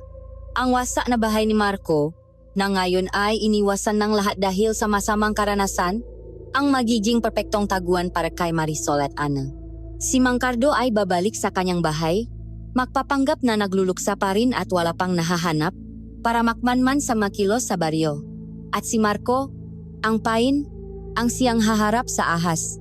Sa ilalim ng kadiliman ng gabi, maingat silang bumalik sa baryo San Roque. Ang tensyon ay mas matindi pa. May magrupo ng kalalakihan na patuloy na nagroronda. Ang kanilang masulo ay gumuguhit ng managniningas na linya sa dilim. Matagumpay nilang naipasok si Marisol at Ana sa bahay ni Marco. Maingat ka. Huling habili ni Marisol kay Marco bago ito umalis. Si Crispin ay parang isang ahas. Mahusay siyang makbalat kayo at hindi mo malalaman kung kailan siya tutuklaw. Kinabukasan, isinagawa na ni Marco ang plano. Hindi na niya tinakpan ang kanyang sugat. Hinayaan niya itong makitang lahat. Isang testamento sa kanyang pagiging biktima. Ang kanyang muka ay sadyang pinakmukhang pagod at wasak. Natakpuan niya si Crispin malapit sa kapilya. Pinalilibutan ng ilang matagabaryo, tinatanggap ang kanilang mapasasalamat at pakikiramay. Ginagampanan niya ang kanyang papel ng perpekto. Crispin. Tawa ni Marco, ang kanyang boses ay mahina at pawos. Agad na lumingon si Crispin. Ang kanyang muka ay agad na nagpakita ng pag-alala. Marco, anong nangyari sa braso mo? Ayos ka lang ba? Kailangan kitang makausap. Tayong dalawa lang, sabi ni Marco. Dinala niya si Crispin sa isang lugar na medyo malayo sa mga tao. Doon, napasandal si Marco sa pader na tila nawalang lakas. Crispin, tama ka? Simula niya, tinitiyak na ang kanyang boses ay puno ng pagkatalo. Tama kayong lahat. Ang babaeng iyon, siya ay isang demonyo. Inatake niya ako. At ngayon, nawawala si Ana. Hindi ko na alam ang gagawin ko. Tiningnan siya ni Crispin. Ang kanyang mata ay puno ng awa. Sinabi ko na sa iyo, Marco, matagal ko nang nararamdaman ang kasamaan niya. Ikaw lang ang nakakita sa ritual niya ng malapitan. Sabi ni Marco, tumitingin ng diretso sa mga mata ni Crispin. Kailangan kong tulong mo. Kailangan nating gumawang plano.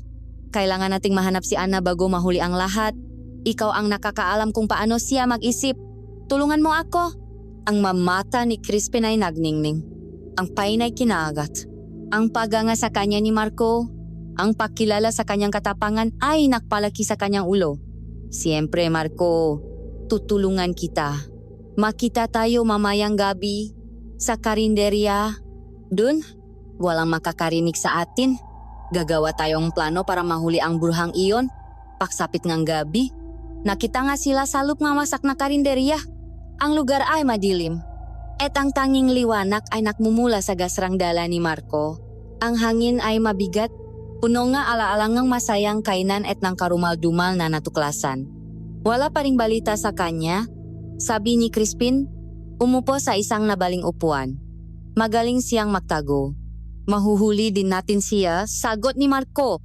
Pagkatapos ay tumahimik siya sandali. Bago naksalita muli sa isang boses na puno ng panghihinayang. Alam mo Crispin, sayang lang. Sa kabila ng lahat ng kasamaan niya, hindi may kakaila na maganda pa rin si Marisol. Naisip ko nga, kung naging isang normal na tao lang siya, baka nagustuhan ko siya. Isang biglang pagbabago ang naganap sa mukha ni Crispin. Ang maskarangang pag-alala ay nahulog at sa isang saglit, napalitan ito ng isang anyo ng matinding pagkamuhi at selos. Nagustuhan?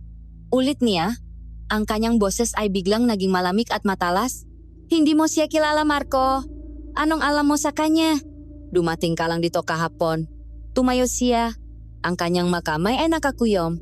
Ako ang laging nandito para sa kanya. Simula nang dumating siya sa baryong ito, ako ang kasama niya, ang katulong niya. Ngunit ikaw, mula nang dumating ka, ikaw na lang ang nakikita niya. Ikaw na lang ang bukang bibig niya.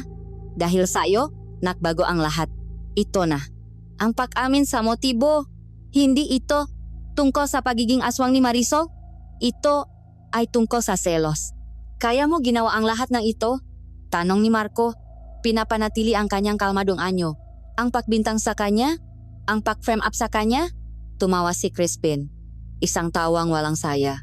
Isang tawang puno ng kabaliwan. Karapat-dapat lang sa kanya? Yon. Kung hindi siya mapupunta sa akin, hindi rin siya mapupunta sa iyo. At kami ang nakplanong ng lahat para mawala ka at ang iba pa sa landas niya. Ang salitang kami. Nahuli ito ni Marco. Kami? Ulit niya. Sinong kami? Biglang natigilan si Crispin. Napagtanto niya ang kanyang pagkakamali. Ang kanyang mamata ay nanlisik sa galit. Wala kang narinig. Sigaw niya. Ngunit huli na. Nakuha na ni Marco ang kailangan niya. Bago pa man makakilos si Crispin para atakihin siya, mabilis na itinapon ni Marco ang gasera sa isang tumpok ng basahan sa sahig. Mabilis na kumalat ang apoy. Nalumikang isang pader ng liwanag at usok sa pagitan nilang dalawa. Ginamit ni Marco ang pagkakataon para mabilis na tumakbo palabas. Iniwan si Crispin na sumisigaw sa galit sa gitna ng nag-alap na apoy. Nakataka si Marco, dala-dala ang dalawang mahalagang katotohanan. Ang motibo ni Crispin ay selos. At ang pinakamasaklap sa lahat, hindi siya nag-isa. Mayroon siyang kasapwat. Mabilis na bumalik si Marco sa kanyang wasak na kubo. Ang kanyang puso ay kumakarera at ang kanyang hininga ay habol. Ang amoy ng usok ay nanatili sa kanyang damit. Pagpasok niya, sinalubong siya ng mga nakaalalang muka ni na Marisol, Mang Cardo at Ana. Anong nangyari? Agad na tanong ni Marisol, tinutulungan siyang umupo. Naksalita siya, sagot ni Marco, habang pilit na pinapakalma ang sarili. Inamin niya ang lahat. Selos ang dahilan kung bakit niya ginawa ang lahat ng ito. Isang mabigat na katahimikan ang bumalot sa kanila. Ang isang kasalanan na dulot ng inggit at selos ay tila mas masahol pa kaysa sa isang krimen na gawa ng isang purong halimaw. Ngunit may idinuktong si Marco, isang bagay na nakpakalat ng panibagong lamig sa loob ng munting silit, at hindi siya nag-isa. May sinabi siya, kami ang nakplano. May kasapwat siya. Tumingin sila sa isa't isa, ang kanilang naisipan ay mabilis na tumatakbo. Sino? Sino pa sa baryo ang may kakayahang gawin ito? Sino ang makikinabang sa pagkasira ni Marisol at sa kaguluhan ng buong baryo? Marahil ay isa sa mga lalaking laging galit sa lahat, sabi ni Mang Cardo. O baka naman ay isang taong may lihim na inggit sa galing magluto ni Marisol. Ngunit umiling si Marisol, ang kanyang nga mata ay lumalim sa pag-iisip. Hindi, sabi niya sa isang mahinang boses. Ang pagkontrol sa isipan ng nga tao, ang pagtatanim ng kasinungalingan hanggang sa ito'y maging katotohanan, ang pagmamanipula sa takot ng buong baryo, kailangan nito ng higit pa sa simpleng inggit. Kailangan nito ng papangyarihan. Tumingin siya kay Marco. Isipin mo, Marco, sino ang may kapangyarihan para paniwalain ang lahat? Sino ang pinakikinggan at sinusunod ng buong baryo ng walang pag-alinlangan? Dahan-dahang na proseso ang isipan ni Marco ang kanyang sinabi. May isang tao na laging nasa gitnang lahat. Isang taong Laging nagpapakita ng otoridad at pagiging reasonable. Isang tao na pilit na pinapakalma ang nga tao, ngunit ang kanyang nga aksyon ay tila lalo lang nakpapatibay sa makasinungalingan ni Crispin. Hindi maari, bulong ni Marco. Ngunit sa kanyang puso, alam niyang tama ang hinala ni Marisol. Si Kapitana Elena. Ang pangalan ay binitawan sa hangin na parang isang sumpa. Si Kapitana Elena, ang kanilang leader, ang kanilang protector, ang siyang nasa likod ng lahat. Ang pagtataksil ay napakalalim at napakadilim na halos hindi nila ito kayang tanggapin. Ngayon ay naintindihan na nila. Ang kapangyarihan ni Crispin na magsinungaling ay suportado ng papangyarihan ni Elena na gawin itong batas. Naintindihan na rin nila kung paano naging sunod-sunuran si Mang Berto. Hindi ito ordinaryong takot, ito ay isang sumpa na galing sa isang mas makapangyarihang nilalang. Ngunit ang pag-alam sa katotohanan at ang pagpapatunay nito ay dalawang makaibang bagay. Kailangan nilang ilantat ang dalawa, hindi lang si Crispin, kundi pati na rin ang kapitana. Sa harap mismo nga taong kanilang niloloko.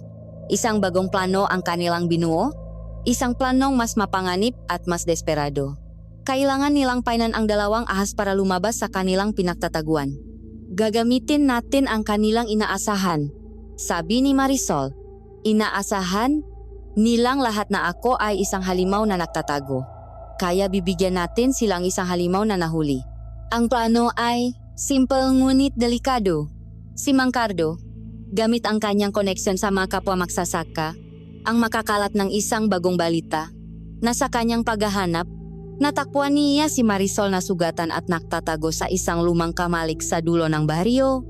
Sa kanyang galit, iginapos daw niya ito at dinala sa abandonadong kapilya sa gilid ng sementeryo para doon hintayin ang hatol ng buong bayan kinaumagahan. Ito ay isang paanyaya na hindi maaring tanggihan ni na Crispin at Elena. Hindi nila maaring hayang umabot ng umaga si Marisol. Hindi nila maaring hayang magkaroon ng pagkakataon si Marisol na magsalita. Pagsapit ng gabi, ang entablado ay inihanda. Sa lupngang luma at maalikabok na kapilya, naktago sila Marco at Mang Cardo sa likod ng nga nasirang upuan sa may madilim na sulok. Kasama nila si Mang Berto, na ngayon ay medyo nakakabawi ng lakas matapos pa inumin ni Marisol ng isang mapay na inumin na gawa sa maugat na kinuha niya mula sa paanan ng puno ng balete. Ang ritual pala sa puno ay hindi isang pagsamba sa demonyo, kundi isang paraan ngang pakuha nga halamang panlaban sa madilim na mahika. Sa gitnang kapilya, may isang anyong nakaupo sa sahig, nakagapos at may takip na sako sa ulo. Isa itong pine, isang tumpok ng dayami na binalutan ng lumang damit ni Marisol.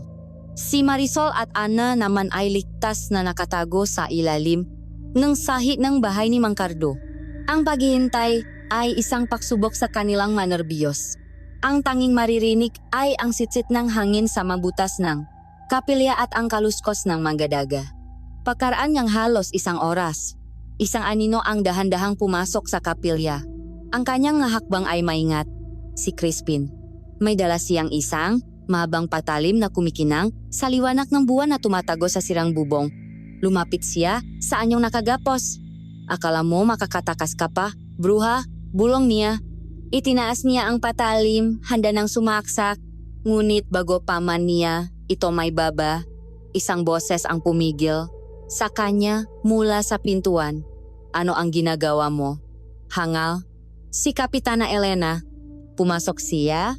Ang kanyang muka ay seryoso at walang emosyon. Bakit mo siya dinala dito? Dapat ay tinapos mo na siya sa kuweba pa lang. Napakapadalos-dalos mo. Sigaw niya sa mahinang boses. Akala ko ba gusto nating maging malinis ang lahat? Sagot ni Crispin. Mas maganda kung ang matao ang hatol sa kanya. Mas kapanipaniwala. Kapanipaniwala. Tumawa si Elena, isang tawang malamig at walang saya. Ang mata ng albularyo ay matagal nang nasa ilalim ng aking kapangyarihan. Isang salita ko lang. At ang puti ay gagawin niyang itim. Hindi na natin kailangan ng palabas na ganito, kapatid. Ang salitang kapatid ay tumama kay Marco na parang isang sampal. Kaya pala, sila ay makapatid. Isang pamilya ng mahalimaw. Ang plano ay perpekto na sana? Patuloy ni Elena. Hindi alam na may nakikinig.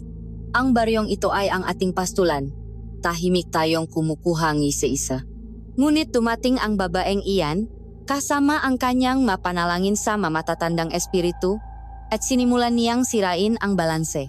Pagkatapos, dumating pa ang guro na iyan at nasilaw ka sa selos. Ako pa ngayon ang may kasalanan? Galit na sagot ni Crispin. Ginawa ko lang ang nararapat para mapasaatin ang lahat. Ang nararapat ay ang tapusin na ito ngayon, sabi ni Elena, lumalapit sa pain. Alisin mo ang takip. Gusto kong makita ang mukha niya habang hindi na niya natapos ang kanyang sasabihin. Tapos na ang palabas, Kapitana. Isang boses ang bumasak sa kanilang usapan. Mula sa kadiliman, lumabas si Marco, kasunod si Mang Cardo at si Mang Berto. Ang kanilang mamukha ay matigas. Ang kanilang maitak ay nakahanda. Nanlaki ang nga mata ni na Elena at Crispin sa gulat. Sa isang iglap, ang kanilang mamukhang pakukunwari ay naglaho. Ang anyo ng isang makapangyarihang leader at ng isang kaawa-awang biktima ay napalitan ng purong kasamaan. Mga mangmang, sigaw ni Elena. Sana ay hinayaan ko na lang kayong mabulok sa inyong kamangmangan. Sa harap ng kanilang nga mata, isang karumal-dumal na pagbabago ang naganap.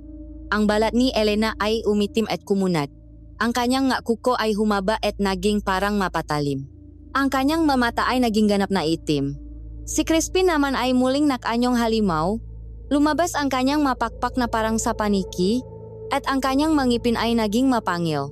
Ang dalawang pinuno at tagapagtanggol ng Barrio San Roque ay nagpakita na ng kanilang tunay na anyo. Sila ang sakit, sila ang salot, sila ang maaswang. Nakatayo sa gitna ng abandonadong kapilya ang dalawang makasalungat na puwersa. Tatlong lalaking armado ng katotohanan at tapang, laban sa dalawang halimaw na armado ng sinaunang kasamaan. Ang huling laban para sa kaluluwang Barrio San Roque malapit nang magsimula. Sa loob ng abandonadong kapilya, ang hangin ay naging mabigat at puno ng isang sinaunang kasamaan. Ang dalawang nilalang na dating kilala bilang Kapitana Elena at Crispin ay nakatayo na ngayon sa kanilang tunay na anyo. Mahalimaw mula sa pinakamasukal na bangungot, si Elena ay tila isang renang kadiliman. Ang kanyang itim na anyo ay naglalabas na aurang kapangyarihan at pagkamuhi. Si Crispin naman ay isang purong hayop. Ang kanyang makalamnan ay naninikip sa galit. Ang kanyang mapangil ay naglalaway sa pakohaw sa dugo. Munggahangaw, umalingaw-ngaw ang boses ni Elena. Hindi na boses ng isang leader kundi isang garalgal na tunok mula sa ilalim ng lupa. Akala ninyo ay kaya ninyo kaming talunin? Ang baryong ito ay aming bukirin. At kayo ang aming anihin. Hindi na ngayon, matapang na sagot ni Mang Berto. Itinaas ang isang maliit na krus na gawa sa pinahalong sanga ng bayabas at suha.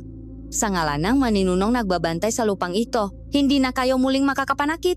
Ang unang sumugot ay si Crispin.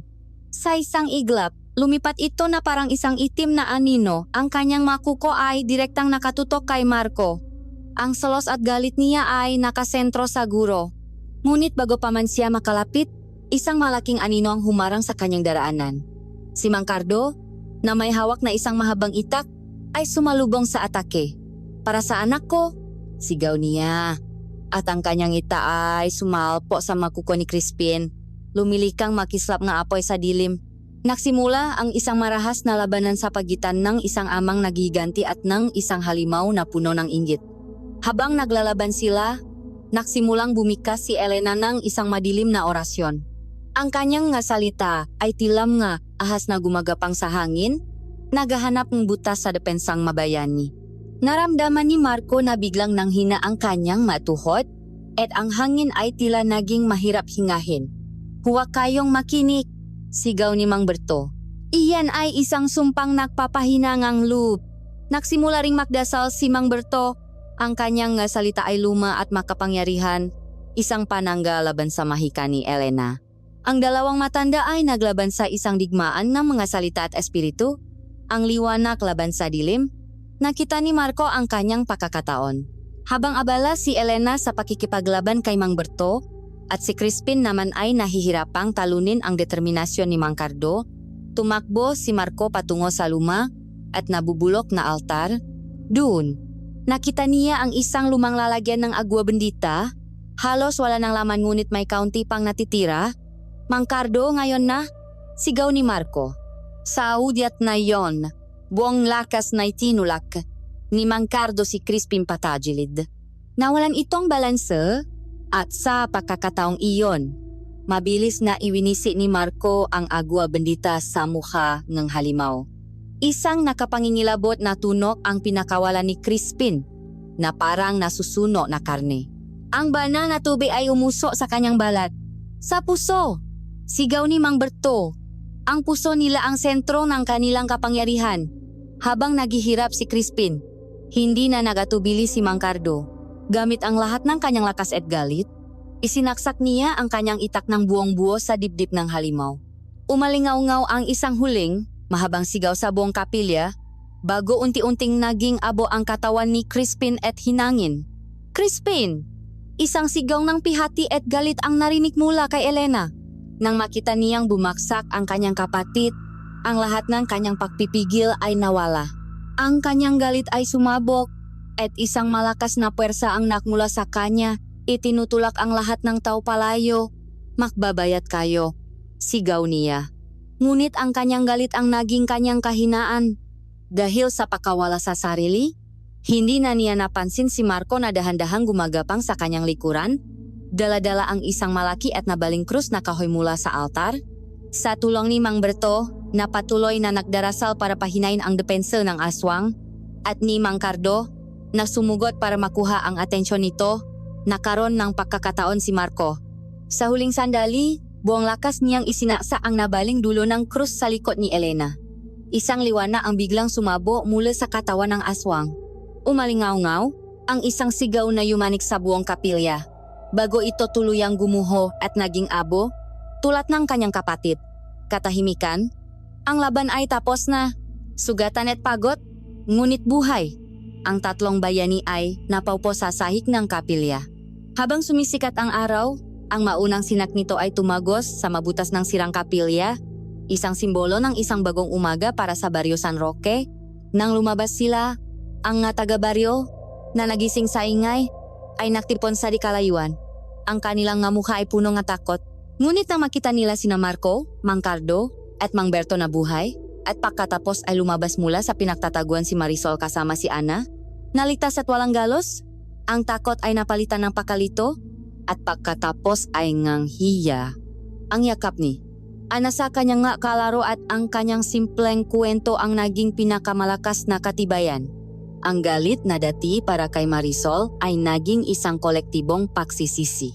Lumipas ang ilang buwan, ang Baryo San Roque ay dahan-dahang nagilom. Ang takot ay nanatili, ngunit ito ay naksilbing isang aral. Ang karinderya ni Marisol ay muling nakbukas. Ngayon, ito ay laging puno ng gataw. Hindi lang dahil sa masarap na luto, kundi bilang isang simbolo ng kanilang pasasalamat at paghingi ng tawad. Ang sikat na kalderetang ginto, na nabahiran ng madilim na alaala, ay pinalitan ng pangalan. Ito na ngayon ay ang sinigang na pag-asa. Isang simpleng ulam na nagpapaalala sa lahat ng init ng pagkakaisa at ng isang bagong simula. Nagpasya si Marco na manatili. Ang kanyang misyon bilang guro ay mas lumalim pa. Hindi na lang pagbasa at pagsulat ang kanyang itinuturo, kundi pati na rin ang kahalagahan ng pag-unawa at hindi pagpapadala sa bulak na paniniwala. Ang pagkakaibigan nila ni Marisol ay namulaklak at naging isang pag-ibig na hinubo ng panganib at pinatibingang tiwala. Sino ang mag-akala?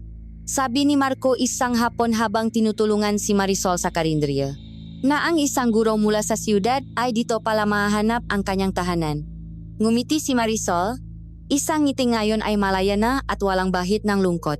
At sino ang mag-aakala na ang isang babaeng tinatawag na aswang ay dito pala mahahanap ang kanyang kapayapaan? Sa labas, masayang naglalaro si Ana kasama ang kanyang nga kaibigan. Si Mang Cardo ay nakikipagtawanan sa ibang mamagsasaka. Ang buhay sa Baryo San Roque ay nagpatuloy, mas tahimik, mas matalino, at mas matatakay sa dati. Ang dilim ay napuksa, ngunit ang alaala nito ay mananatili. Isang paalala na ang tunay na halimaw ay madalas nagtatago sa likod ng mapinakapamilyar na mukha, at ang tunay na liwanag ay laging matatakpuan sa tapang, pagtitiwala, at pag-asa.